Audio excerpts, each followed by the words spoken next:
When you eat pork, you're basically eating disease. You're eating a creature that knows nothing about cleanliness or standards. It's the only animal that will eat literally anything in front of it, no matter what it is, even a rotten carcass. It eats any kind of meat, any plant, even if it's spoiled. Its stomach isn't just an organ.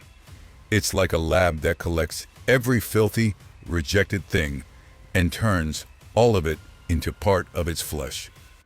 And that flesh is what ends up on someone's plate. This creature digs through garbage looking for food, swallowing anything that smells even slightly like something edible. It gulps down anything that can slide down its throat. And the real disaster? A pig does not sweat, ever. Pigs don't have a sweating system like humans do. Humans sweat to push out toxins and clean the body. But pigs have no way to release toxins. Everything stays inside. Pesticides, heavy metals, leftover medications.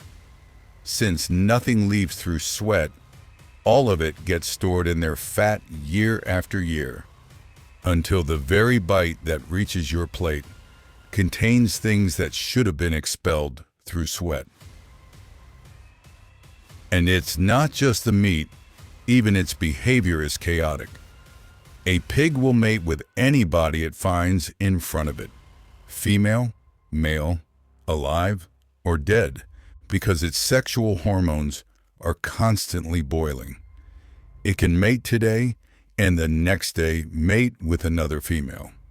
All this behavior makes its body the perfect environment for every kind of microbe.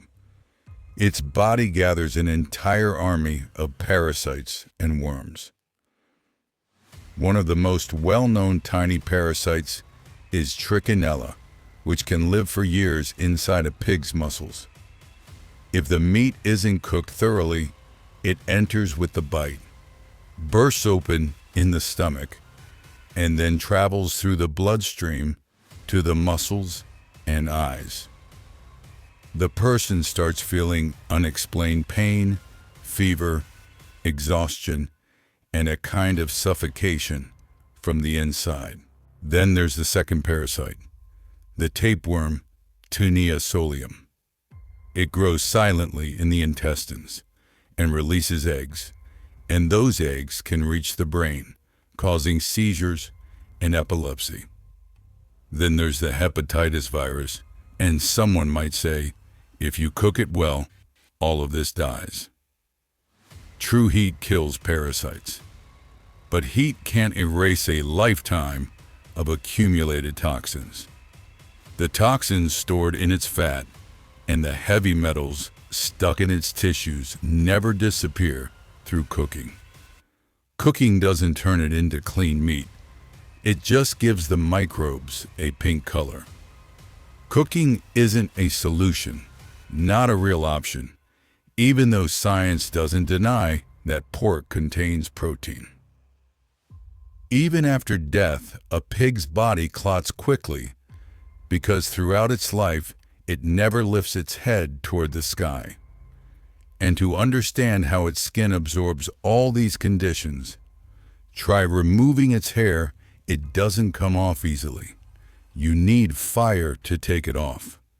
The meat looks pink on the plate, but underneath that color is a completely different world, a world of filth and toxins.